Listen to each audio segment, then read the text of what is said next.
আফগানিস্তান কাল যেভাবে ইংল্যান্ডকে হারালো, যেই জোশ নিয়ে হারালো, যে রুদ্ধশ্বাস প্রতিদ্বন্দ্বিতার ম্যাচে বিশ্বমঞ্চে নিজেদের সামর্থ্যের জানান আরো একবার দিল। তাদের পতাকাটা উঁচিয়ে ধরলো উঁচু থেকে আরো উঁচুতে। সেটা দেখে বাংলাদেশের জন্য আরেক দফা আফসোস, হাহাকার, দুঃখ, কষ্ট লাগাটাই তো স্বাভাবিক। আফগানিস্তান আমাদের কত পরে শুরু করে কত তাড়াতাড়ি কত দূরে চলে যাচ্ছে, আমাদের ধরাছোঁয়ার বাইরে চলে যাচ্ছে। সাদা বলের ক্রিকেটে ওয়ানডে এবং টি-20-তে আমরা আফগানিস্তান থেকে পিছিয়ে আছি, অনেক অনেক অনেকখানি পিছিয়ে আছি। এইটা আমাদের স্বীকার করতেই হবে। কাল ইংল্যান্ডের বিপক্ষে আফগানিস্তান যেই পারফরমেন্সটা দিয়েছে, সেটা টিম পারফরমেন্সের কথা বলুন, সেটা তাদের ইন্ডিভিজুয়াল প্লেয়ারদের পারফরমেন্সের কথা বলুন, এর ধারে কাছেও কি কিছু আমরা আমাদের প্লেয়ারদের কাছ থেকে প্রত্যাশা করতে পারি? ধরেন আজকে পাকিস্তানের বিপক্ষে ম্যাচে বা ইন জেনারেল আমাদের ক্রিকেট অ্যাপ্রোচে আফগানিস্তান কি কি করেছে দেখেন। আমি জাস্ট একটু তুলনা করার জন্য বলছি। ইব্রাহিম জাদরান তিনি 177 রানের একটা ইনিংস খেলেছেন, যেটা চ্যাম্পিয়ন্স ট্রফির ইতিহাসে সর্বোচ্চ রানের ইনিংস। আমাদের কোন ব্যাটসম্যানটার আমাকে একটু বলেন তো 177 রানের ইনিংস খেলার সামর্থ্য রয়েছে এই রকম ওয়ার্ল্ড স্টেজে? আমাদের ক্রিকেট ইতিহাসে ওয়ানডেতে হাইস্ট স্কোরই এত বেশি নাই, 176। ঠিক আছে, ওইটা লিটন দাস করেছিলেন জিম্বাবুয়ের বিপক্ষে দ্বিপাক্ষীয় সিরিজে। আমাদের এরকম আইসিসি ইভেন্টে হাইয়েস্ট স্কোর হচ্ছে কি আমরা 130 আমাদের কোনো ব্যাটসম্যান করতে পারেন, 128 প্রবাবলি এটা হাইয়েস্ট স্কোর। সো আমি বলছি যে এইরকম পারফর্ম করার সামর্থ্য আমাদের কোন ব্যাটসম্যানের রয়েছে। এবং এইখানটাতে একটা রিমার্কেবল যে জিনিসটা, ইব্রাহিম জাদরান ওপেন করতে নেমেছেন, তিনি একেবারে ইনিংসের 50 নাম্বার ওভারে গিয়ে আউট হয়েছেন। এই যে এত সময় ধরে খেলার যে ফিটনেস, এটাই বা আমাদের কোন ব্যাটসম্যানের রয়েছে? ইব্রাহিম জাদরানের ইনিংসে 177 রানের ইনিংসের মধ্যে তার 55টা সিঙ্গেলস রয়েছে, 19টা ডাবলস রয়েছে, অর্থাৎ 93 রান তিনি নিয়েছেন ক্রিজে দৌড়ে। 46 নম্বর ওভারে তিনি 4টা ডাবল নিয়েছেন। আমাদের কোন ব্যাটসম্যানের এই স্ট্যামিনা, ক্রিকেটেও দক্ষতার কথা বাদ দেন, এই স্ট্যামিনার জায়গাটা আছে আমাকে একটু বলেন তো দেখি। দেখুন ভারতের বিপক্ষে প্রথম ম্যাচটাতে এভাবে আলাদা করে একটা ম্যাচ ধরে আমি বলছি, বাট আমি ইন জেনারেলি আসলে প্রশ্নটা করছি। ভারতের বিপক্ষে প্রথম ম্যাচটাতে আমাদের 35 রানে 5 উইকেট পড়ে গিয়েছিল। তারপর আমাদের একটা পার্টনারশিপ হয়েছে 154 রানের, খুব ভালো কথা, খুব ভালো পার্টনারশিপ। কিন্তু আফগানিস্তানের দেখেন ইংল্যান্ডের বিপক্ষে ম্যাচে 37 রানে তাদেরও তো 3 উইকেট পড়ে গিয়েছিল। তারপরে তাদের 3টা পার্টনারশিপ হয়েছে, 103 রানের, 72 রানের এবং 111 রানের। এবং সেই পার্টনারশিপগুলো দেখুন, ইব্রাহিম জাদরানের সাথে হাসমতুল্লাহ শাহিদির পার্টনারশিপটা হয়েছে ওই যে 103 রানের, সেটা 124 বলে। এরপরে আজমতুল্লাহ উমরজায়ের সঙ্গে জাদরানের যে পার্টনারশিপটা হয়েছে 72 রানের, সেটা 63 বলে। এবং মোহাম্মদ নবীর সঙ্গে জাদরানের যে পার্টনারশিপটা হয়েছে সেটা 55 বলে। পার্টনারশিপের আপনি পেজগুলো চিন্তা করে দেখুন, ঠিক যেই সময় যেটা করা উচিত, শুরুতে হচ্ছে ওই রিবিল্ড প্রসেসের কারণে পার্টনারশিপটার রান অত দ্রুতগতি না, পরের পার্টনারশিপটা আরেকটু দ্রুতগতি, এবং লাস্টেরটা হচ্ছে গিয়ে 200 স্ট্রাইক রেটে ওই পার্টনারশিপের ব্যাটিং। আমরা এইটা মিডল অর্ডারে গিয়ে পরপর 3টা পার্টনারশিপে এরকম করার সামর্থ্য কি বাংলাদেশের ওয়ার্ল্ড স্টেজে গিয়ে আছে? আমাকে একটু বলেন তো দেখি। আমাকে একটু বলেন যে আজমতুল্লাহ উমরজায়ের যে ক্লাচ পারফরমেন্সটা দিয়েছে, আমাদের এইরকম পারফর্মার কি আসলে আছে কিনা?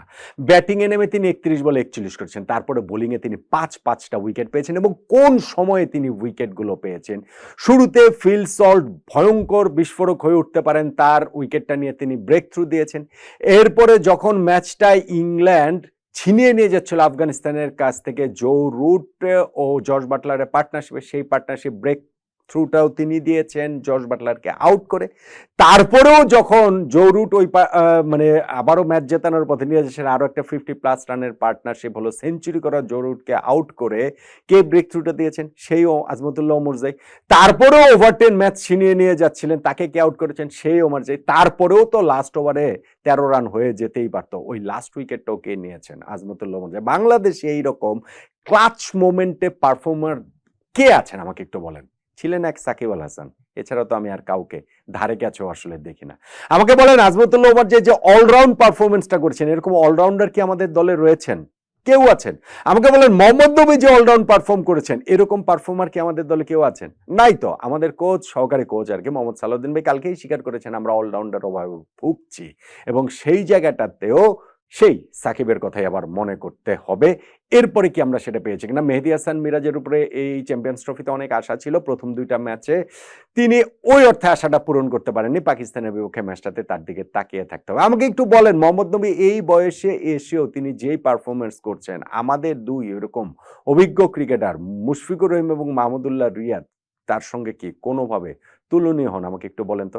আমাকে বলেন, বাংলাদেশ এই ওয়ার্ল্ড স্টেজে এসে কোনো আইসিসি ইভেন্টের এরকম মোমেন্ট, যখন ম্যাচে উত্থান পতন এই হয়েছে হয়েছে যত কিছু হয়েছে, লাস্টে গিয়ে ২৬ বলে ৩৯ রান প্রতিপক্ষ লাগবে, হাতে আছে ৪ উইকেট, সেঞ্চুরি করা ব্যাটসম্যান ক্রিজে, 50 রানের উপরে পার্টনারশিপ হয়ে গেছে, এই মোমেন্ট থেকে বাংলাদেশের ম্যাচ বের করে আনার মতো bowling line up, fielding unit বাংলাদেশের কি আসলে আছে?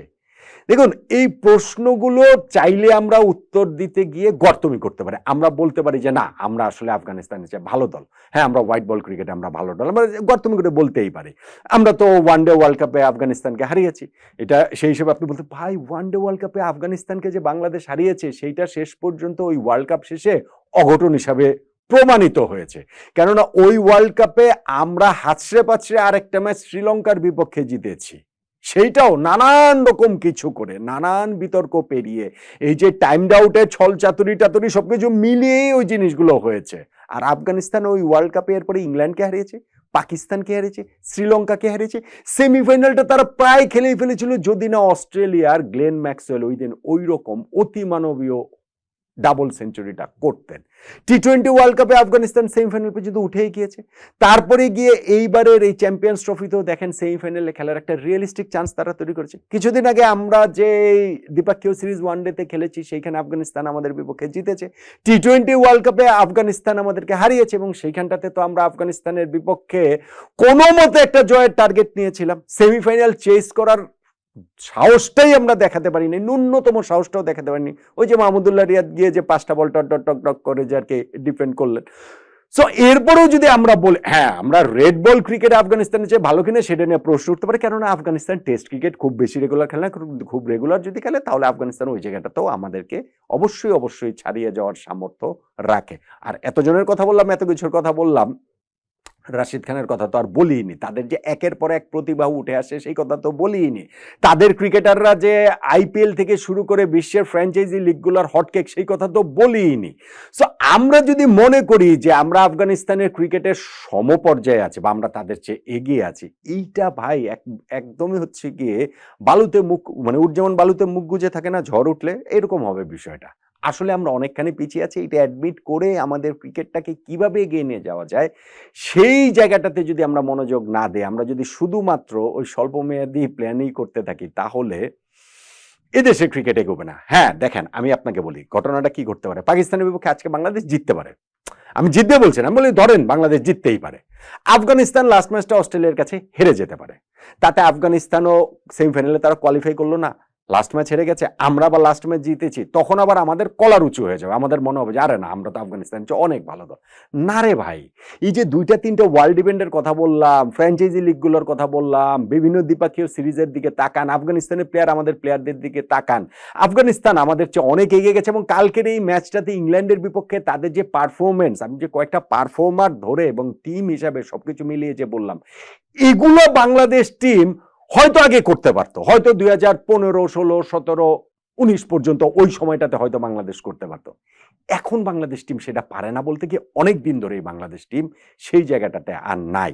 শুধু শুধু আমরা সেই অতীতের স্মৃতিচারণ না করে, জাবর না কেটে কিভাবে ভবিষ্যৎটা ভালো করা যায় সেই চেষ্টা যদি না করি, তাহলে এই যে পাকিস্তানের বিপক্ষে একটা ম্যাচ জিতলেও আমাদের কিছু যাবে আসবে না, আফগানিস্তান যদি লাস্ট ম্যাচ অস্ট্রেলিয়ার কাছে হেরে যায় তাতেও আসলে কিছু যাবে আসবে না, আমাদের এবং আফগানিস্তানের গ্যাপটা আরো বাড়তেই থাকবে, বড় হতেই থাকবে।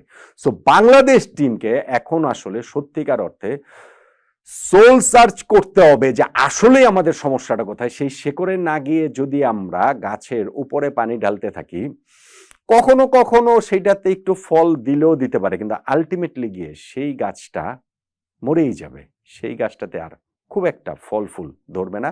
আফগানিস্তানের সঙ্গে আমাদের দূরত্বটা, আমাদেরকে ছাড়িয়ে আফগানিস্তান অনেক অনেক অনেক দূর এগিয়ে যাবে।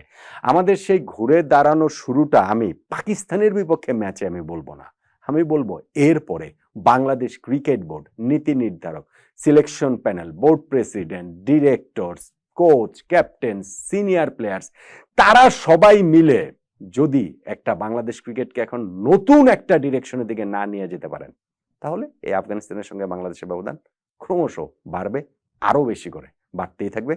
সামনে